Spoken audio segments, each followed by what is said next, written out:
Hello, I'm Dr. Jonathan Kay, Professor of Medicine and Director of Clinical Research in the Division of Rheumatology at the University of Massachusetts Medical School and UMass Memorial Medical Center, both in Worcester, Massachusetts. Welcome to Rheumatology Highlights Report.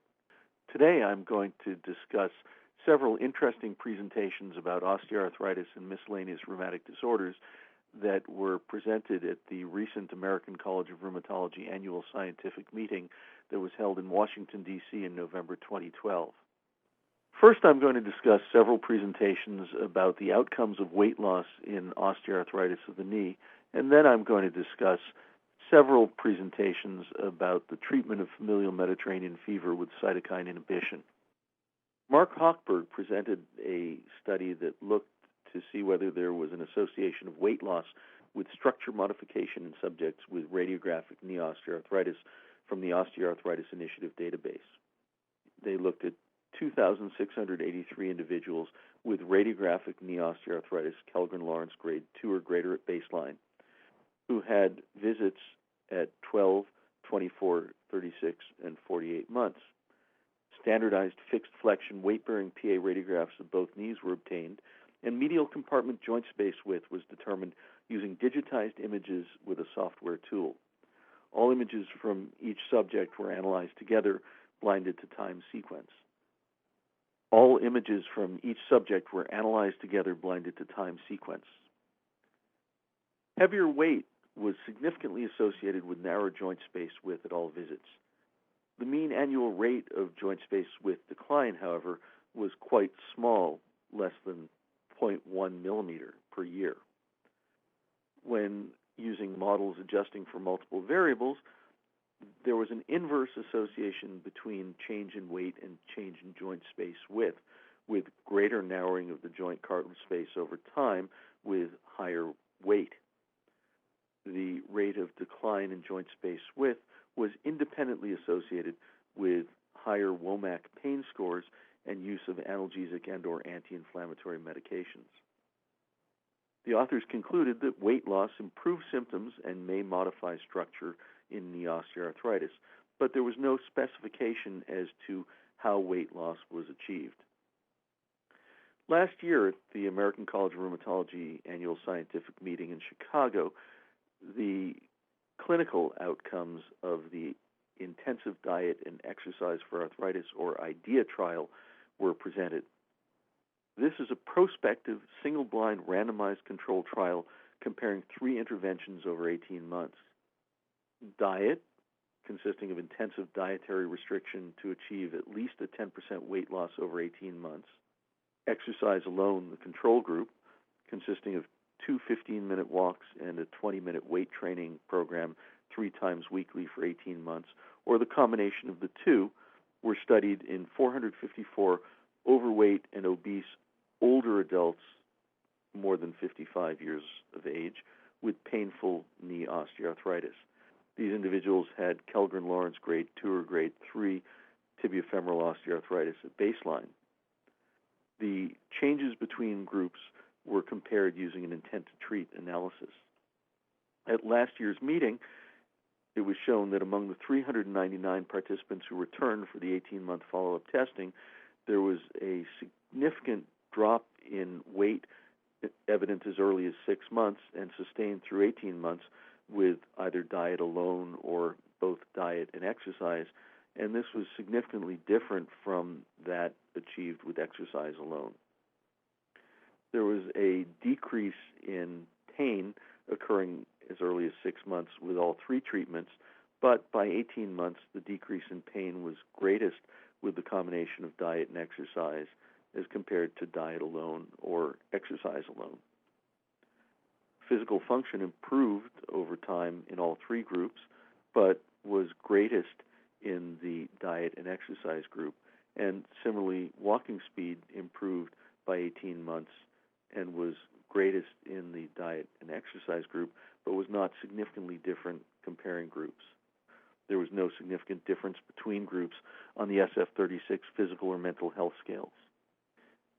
The authors concluded that long-term intensive weight loss is possible in patients with knee osteoarthritis, and after 18 months, intensive weight loss combined with low to moderate intensity exercise results in about a 50% reduction in pain and significant improvements in function and mobility. Thus, long-term intensive diet combined with moderate intensity exercise is the best recommendation for symptom reduction in overweight and obese individuals with knee osteoarthritis. This year, 2 additional analyses of the IDEA trial were presented, looking at structural outcomes and bone mineral density. At baseline and at 18-month follow-up, standardized weight-bearing knee radiographs were obtained in 325 individuals, and joint space width was measured, blinded to time point using an automated algorithm for minimum joint space width and for joint space width at 4 fixed locations in the medial compartment. Knee MRIs were obtained on a subsample of 105 patients, and tibiofemoral cartilage thickness was measured with semi-quantitative MRI scoring.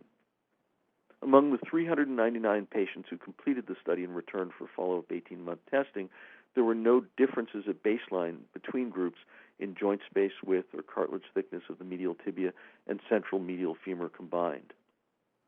At 18 months, no significant difference was observed in the rate of structural progression between groups, with continued progression of joint space width loss and continued progression of cartilage loss on MRI. A trend to reduction in maximal bone marrow lesion size was observed in the groups that employed dietary restriction compared to the exercise alone group, which may account in part for the increased symptom reduction that was observed when diet and exercise were employed as the weight reduction program. This study concluded that intensive dietary weight loss does not provide additional benefit to exercise alone in slowing structural progression of knee osteoarthritis at 18 months. Another analysis looked at whether intensive weight loss modifies bone mineral density and also attempted to determine a relationship between bone mineral density changes and the magnitude of fat mass loss or changes in serum leptin levels. Among the 399 participants who completed the trial, bone mineral density by DEXA at the hip and spine and total body fat mass were assessed at baseline and at 18 months. Baseline vitamin D levels were obtained, and serum leptin levels were obtained at baseline, 6 months, and 18 months. Baseline bone mineral density values were not related to vitamin D levels. In the diet and diet with exercise groups, but not in the exercise alone group, significant declines were observed in serum leptin levels and fat mass. Also, a decline in hip but not spine bone mineral density was observed. These changes in hip bone mineral density correlated positively with changes in fat mass and changes in serum leptin levels, as shown in the graphs to the right. This study concluded that dietary weight loss and associated reduction in fat mass resulted in decreased hip but not spine bone mineral density in older adults with knee osteoarthritis. The magnitude of bone loss did not result in osteoporosis, and the addition of exercise did not prevent this decline in bone mineral density. Thus, the authors concluded that patients with low bone mineral density should be monitored for further bone loss when initiating a weight loss intervention. These 2 studies suggest that weight reduction may slow a decline in joint space width, according to the analysis of data from subjects in the Osteoarthritis Initiative database, but in the IDEA trial, joint space width loss and MRI cartilage loss continued to progress over time despite intensive dietary weight loss with or without low to moderate intensity exercise.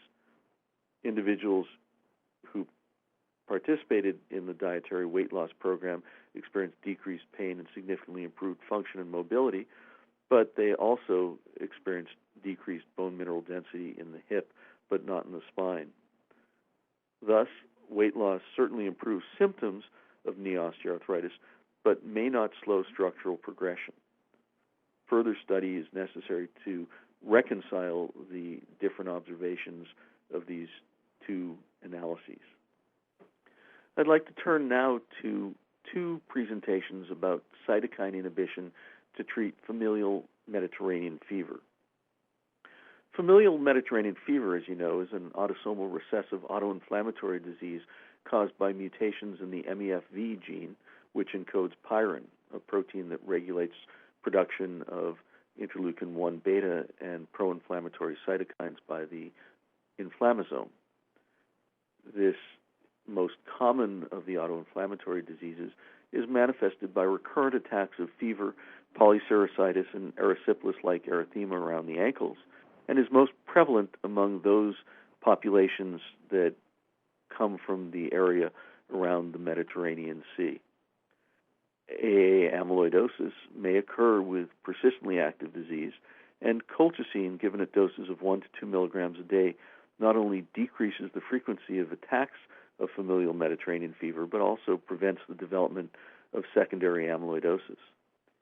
In individuals with FMF resistant to or intolerant of colchicine, both anakinra and rilonacept, interleukin-1 inhibitors, have been effective in treating this disease.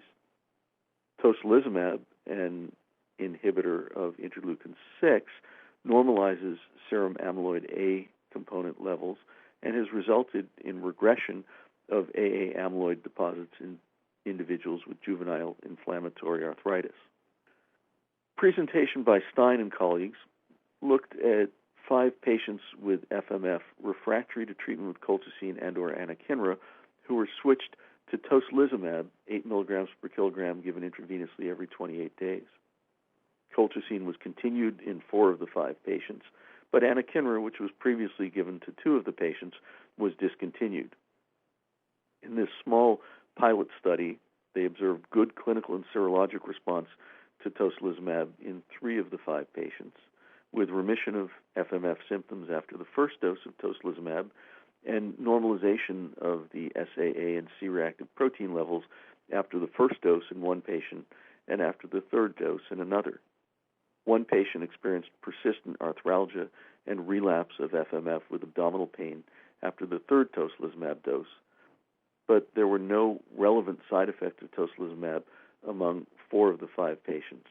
Only 1 patient experienced an anaphylactic reaction during the 2nd tocilizumab infusion, and as a result, tocilizumab was discontinued.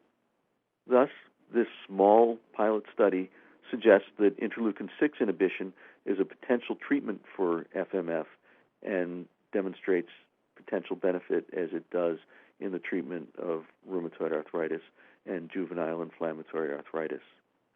Another study looked at the efficacy and safety of canakinumab in adults with colchicine-resistant familial Mediterranean fever. Canakinumab is a fully humanized selective anti-IL-1 beta monoclonal antibody.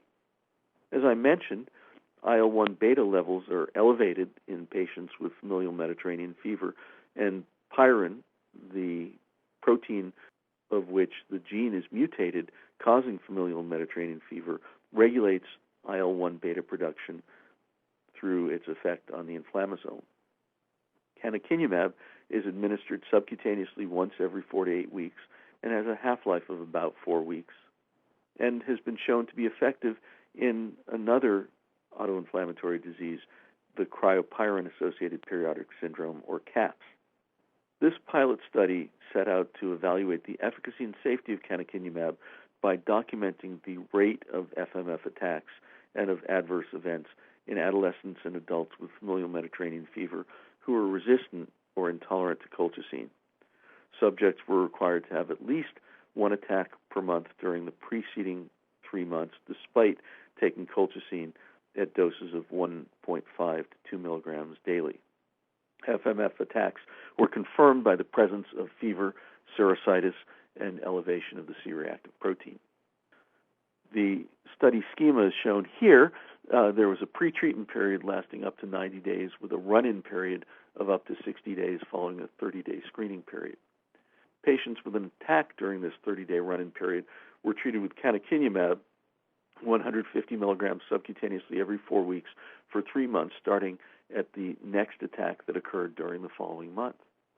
Patients were followed for up to 2 months or until the next attack. 13 patients entered the run-in period, and 9 patients with a median age of 22 years advanced to the treatment period. The primary efficacy outcome was the proportion of patients with more than a 50% reduction in the frequency of attacks during the 3-month treatment period compared to the pre-treatment period. 9 of 9 patients had at least a 50% reduction in the time-adjusted pretreatment attack rate. Only one patient had an attack manifested by peritonitis during the treatment period, but after treatment was stopped, 5 of the 9 patients had attacks of FMF during this follow-up period. The median baseline levels of C-reactive protein and serum amyloid A component normalized by day 8, as shown in the graphs to the right, and remained low throughout the study. Similarly, the physical and mental component scores of the SF-36 improved at day 8 and continued to improve throughout the treatment period. Also, physician and patient global assessment of FMF control improved with treatment.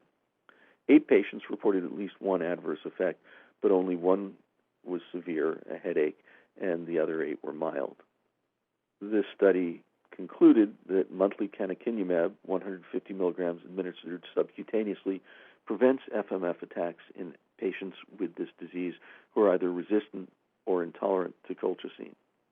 These studies taken together suggest that canakinumab and tocilizumab may be effective treatment for patients with FMF refractory to treatment with colchicine. Interleukin-6, in addition to interleukin-1 beta, plays a key role in the pathogenesis of FMF, and further study of canakinumab and tocilizumab in randomized controlled trials is warranted. In our time together today, I've discussed several studies looking at the effect of weight loss on knee osteoarthritis, and 2 studies looking at cytokine inhibitors as treatment for familial Mediterranean fever. I invite you to participate in more Rheumatology Highlights reports online. Give us 15 minutes and we'll give you the world of rheumatology. Thank you very much.